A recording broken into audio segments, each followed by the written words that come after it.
నమస్తే, welcome back to my channel general knowledge ఎత్రేట్ వందన. ఎవరైతే ఈగర్లీ వెయిట్ చేస్తున్నారో ఈ సిబిఐ నుంచి జాబ్స్ కోసం వాళ్ళకైతే ఒక మంచి నోటిఫికేషన్ అయితే రిలీజ్ అయితే అయింది ఫ్రెండ్స్. సో రెండు రాష్ట్రాల వాళ్ళైతే అప్లై చేసుకోవచ్చు అనమాట, ఆంధ్రప్రదేశ్ అండ్ తెలంగాణ వాళ్ళు. ఈ జాబ్స్కి మెయిన్ మనకు రావాల్సింది ఏంటంటే తెలుగు చదవడం రాయడం అయితే రావాలి. సో సొంత జిల్లాల్లోనే పోస్టింగ్ అనమాట. సో మిస్ అయితే అవ్వకండి, మంచి అవకాశం. నెక్స్ట్ ఏంటంటే ఎటువంటి ఎక్స్పీరియన్స్ అవసరం లేదు, అదేవిధంగా ఇంటర్వ్యూ కూడా పెట్టరనమాట. ఈ జాబ్స్కి అప్లై చేసుకోవడానికి లాస్ట్ డేట్ వచ్చేసి 22 జూన్ వరకు ఛాన్స్ అయితే ఇచ్చారండి. సో ఈ నోటిఫికేషన్ గురించి పూర్తి డీటెయిల్స్ ఈ వీడియోలో షేర్ చేస్తాను. వీడియోని అయితే స్కిప్ చేయకుండా ఎండ్ వరకు చూడండి. అదేవిధంగా ఫస్ట్ టైం మన ఛానల్ ఎవరైతే విజిట్ చేస్తున్నారో వీడియోకి ఒక లైక్ ఇవ్వండి. మరిన్ని అప్డేట్స్ కోసం ఛానల్ అయితే తప్పకుండా సబ్స్క్రైబ్ చేసుకొని సపోర్ట్ చేయండి. ఓకే ఫ్రెండ్స్, ఇప్పుడైతే నోటిఫికేషన్ వివరాలు పూర్తిగా మీకు చెప్తాను. విద్యా అర్హతలు ఏంటి, అదేవిధంగా ఎలా అప్లై చేయాలి, ఎన్ని వేకెన్సీస్ అనేది అంటే 4500+ పోస్టులు అనమాట వేకెన్సీస్ అయితే ఉన్నాయి. సో తప్పకుండా అప్లై అయితే చేసుకోండి ఫ్రెండ్స్. ఈ జాబ్స్కి ఎన్ని వేకెన్సీస్ ఉన్నాయని చూసుకుంటే ఇక్కడ చూడండి, స్టేట్ వైజ్ ఇచ్చున్నారనమాట. ఆంధ్రప్రదేశ్కి వచ్చేసి 128 వేకెన్సీస్ ఉన్నాయి. అదేవిధంగా తెలంగాణకు చూసుకుంటే ఫ్రెండ్స్ 100 వేకెన్సీస్ అయితే ఉన్నాయి. ఏ కేటగిరీ వాళ్ళైనా అప్లై అయితే చేసుకోవచ్చు అనమాట. లైక్ ఓబీసీ, బీసీ వాళ్ళు, ఎస్సీ ఎస్టీ వాళ్ళు ఎవరైనా అప్లై అయితే చేసుకోవచ్చు అనమాట. చూడండి ఇక్కడ టేబుల్లో క్లియర్ కట్గా ఇచ్చున్నారు. ఆంధ్రప్రదేశ్ వచ్చేసి 128 అనమాట. ఎస్సీ వాళ్ళకి ఎన్ని ఉన్నాయి, ఎస్టీ ఓబీసీ అలాగే వాళ్ళకి ఎన్ని ఉన్నాయి అనేది కూడా క్లారిటీగా అయితే ఇక్కడ మెన్షన్ అయితే చేశారు. నెక్స్ట్ సేమ్ అదేవిధంగా తెలంగాణకు కూడా సేమ్ అలానే మెన్షన్ అయితే చేశారు ఫ్రెండ్స్. టోటల్గా ఓవరాల్ చూసుకుంటే 4500 వేకెన్సీస్ అయితే ఉన్నాయన్నమాట ఈ జాబ్స్కి. ఇక్కడ మనం చూసుకుంటే ఫ్రెండ్స్ మనకి స్టేట్ వైజ్గా అంటే ఆంధ్రప్రదేశ్లో ఏ డిస్ట్రిక్ట్లో వేకెన్సీస్ ఉన్నాయి అనేది కూడా మనకి ఇచ్చారు.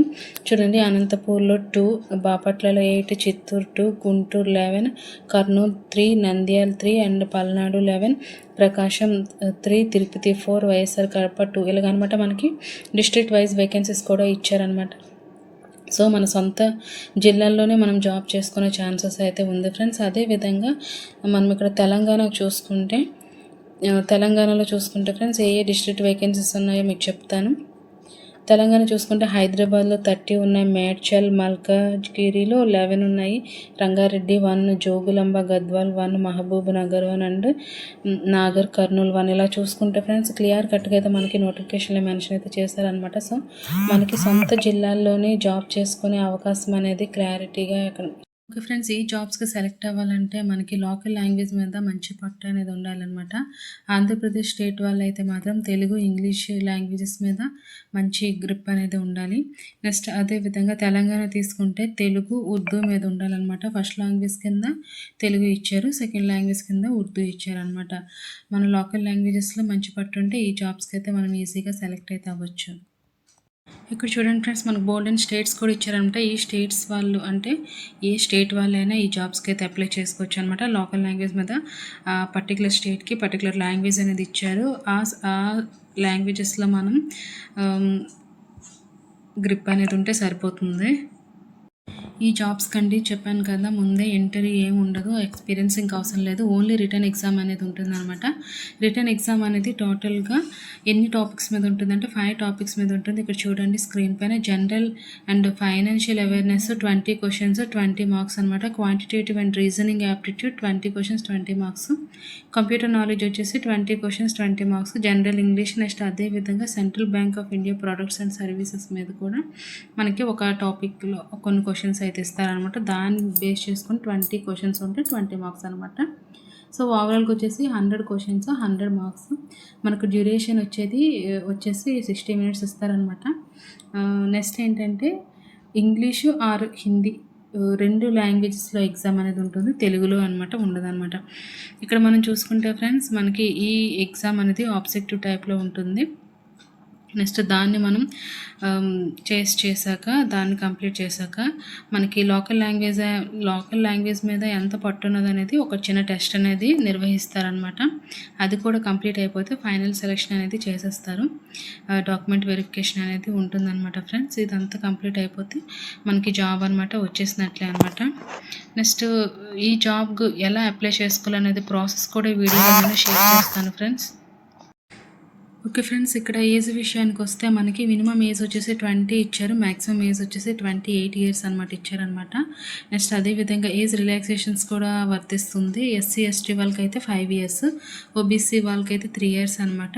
నెక్స్ట్ పీడబ్ల్యూబీడీ వాళ్ళకైతే 10 ఇయర్స్, అందులో యూఆర్, ఈడబ్ల్యూఎస్ వాళ్ళకి, నెక్స్ట్ ఓబీసీ వాళ్ళకైతే 13 ఇయర్స్, పీడబ్ల్యూబీడీలో ఎస్సీ, ఎస్టీ వాళ్ళకైతే 15 ఇయర్స్ అనేది ఏజ్ రిలాక్సేషన్ అనేది ఇస్తున్నారు ఫ్రెండ్స్. సో నెక్స్ట్ మన ఎడ్యుకేషనల్ క్వాలిఫికేషన్ చూసుకుంటే ఇంకోటి ఏంటంటే ఏజ్ అనేది మనకి 5/31/2026 కల్లా ఈ ఏజ్ అనేది ఉండాలంటే 20 to 28 ఇయర్స్ మధ్యలో అయితే ఉండాలి ఫ్రెండ్స్. నెక్స్ట్ ఎడ్యుకేషనల్ క్వాలిఫికేషన్ చూసుకుంటే డిగ్రీ అన్నారంటే గ్రాడ్యుయేషన్ అనమాట. ఒక రికగ్నైజ్డ్ యూనివర్సిటీ నుంచి చేసేది ఉండాలి. అంటే గ్రాడ్యుయేషన్ అంటే ఇద్దరు బిఏ ఆర్ బీటెక్ చేసుకోవచ్చు అనమాట. అంటే చేసిన వాళ్ళైతే అప్లై అయితే చేసుకోవచ్చు. ఈ జాబ్కి అప్లై చేయాలంటే ఇక్కడ చూడండి, నేషనాలిటీ సిటిజన్షిప్ అనేది ఇచ్చారనమాట. అంటే ఈ సిటిజన్ ఆఫ్ ఇండియా అయితే అయి ఉండాలి ఫ్రెండ్స్. అయ్యే వాళ్ళైతే అప్లై అయితే చేసుకోవచ్చు అనమాట. సో ఫ్రెండ్స్, మనకి నోటిఫికేషన్ అనేది human capital management recruitment and promotion central office నుంచి అయితే వచ్చింది ఫ్రెండ్స్. ఇది apprentice notification for the engagement of apprentices అనేది ఇచ్చారనమాట. సో ఈ నోటిఫికేషన్ రిలీజ్ చేశారు 6/12. క్లోజింగ్ డేట్ వచ్చేసి 6/22 వరకు ఛాన్స్ ఉంది. అంటే తక్కువ టైమే ఇచ్చారు.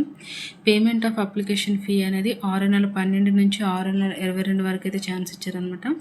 ఆన్లైన్ ఎగ్జామ్ అనేది జూలై 1st వీక్లో ఉండొచ్చు అనేది మనకి క్లారిటీగా అయితే మెన్షన్ అయితే చేశారు. ఇక్కడ చూసుకుంటే ఫ్రెండ్స్, మనకి ఇది సిబిఐ అంటే సెంట్రల్ బ్యాంక్ ఆఫ్ ఇండియా నుంచి అయితే రిలీజ్ అయిన నోటిఫికేషన్ అనమాట. ఇక్కడ మనకి ఆన్లైన్ ఎగ్జామ్ అనేది టెంటేటివ్ అని ఇచ్చారంటే అక్కడ అర్థం ఏంటంటే ఇక్కడ మనకి ఈ జూలై 1st వీక్ అనే కావచ్చు, లేదంటే చేంజెస్ కూడా జరగవచ్చు అనమాట. సో ఇది జస్ట్ ఒక గెస్సింగ్ డేట్ అనమాట. ఓకేనా ఫ్రెండ్స్, ఇక్కడ మనం చూసుకుంటే ఆంధ్రప్రదేశ్ అండ్ తెలంగాణ వాళ్ళు 2 స్టేట్స్ వాళ్ళు అప్లై అయితే చేసుకోవచ్చు అనమాట.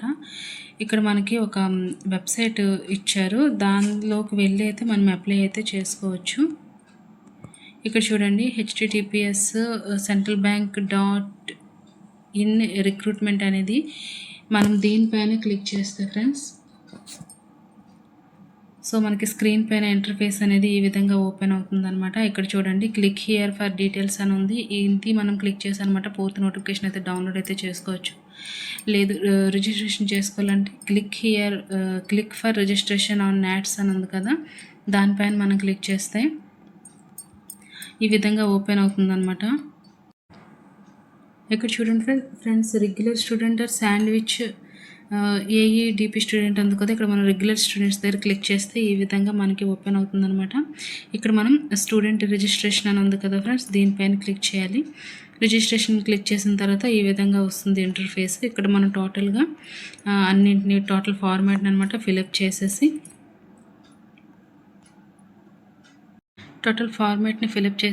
బ్యాక్ వచ్చేస్తే సో మనకి ఇక్కడ చూసుకుంటే ఫ్రెండ్స్, మనకు ఒక రిజిస్ట్రేషన్ నెంబర్ అనేది వస్తుంది. దాని అనమాట click for registration on BFSI దానిపైన క్లిక్ చేసి ఇక్కడ మనం రిజిస్ట్రేషన్ని టోటల్గా అంటే ఇక్కడ చూడండి, బ్యాంక్ ఆఫ్ బరోడా ఇవి ఉన్నాయి కదా, మనకి కావాల్సింది సెంట్రల్ బ్యాంక్ ఆఫ్ ఇండియాకి అనమాట. దానిలో అది కూడా ఇక్కడ మనకి షో అవుతుంది. మనం రిజిస్ట్రేషన్ చేసుకున్నాం కదా, మనకు కంప్లీట్గా షో అయితే అవుతుంది ఫ్రెండ్స్. ఇక్కడ అప్లై నవ్ అని ఉంది కదా, దానిపైన క్లిక్ చేసి మనం అప్లై అయితే చేసుకోవచ్చు అనమాట. అప్లై చేసుకుంటే మనకి అది అప్లై అయిపోతుంది. అక్కడ మనం సబ్మిట్ అనే ఆప్షన్ క్లిక్ చేస్తే సబ్మిట్ అయిపోతుంది అనమాట.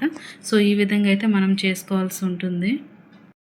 ఇక్కడ చూడండి ఫ్రెండ్స్, ఇక్కడ మనం ఫీజ్ డీటెయిల్స్ చూసుకుంటే జనరల్ వాళ్ళకి 800 ప్లస్ GST 18% టోటల్గా 944 రూపీస్ అవుతుందన్నమాట.